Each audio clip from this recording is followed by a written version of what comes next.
ఎకరన్నర నారుమడి పెట్టడానికి టిక్కీ అవుతుంది. టిక్కీ వచ్చేసి రూ. 1600 సీడ్ చేసిన విత్తనాలు.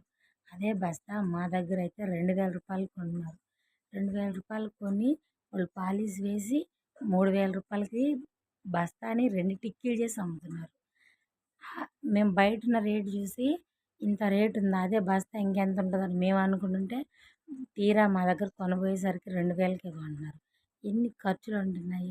నారుమడి ఏంటి, దమ్మేంటి, నాటేంటి, కలుపేంటి, పురుగు మందులేంటి, కోత ఏంటి, కత్తాట ఏంటి, ఇవన్నిటిని కలిపి అన్నిటిని అధిగమించి రైతు బస్తా పండిస్తే ఆ బస్తాని 2000కే తీసుకుంటున్నారు. అసలు అమ్మడానికి పానం ఒప్పట్లేదు, పండించడానికి భయం వేస్తుంది.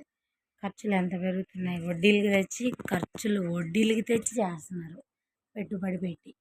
కానీ పెట్టుబడి అసలుకి కూడా రావట్లేదు డబ్బులు. ఇంత కష్టపడి పండిస్తున్నారు రైతు.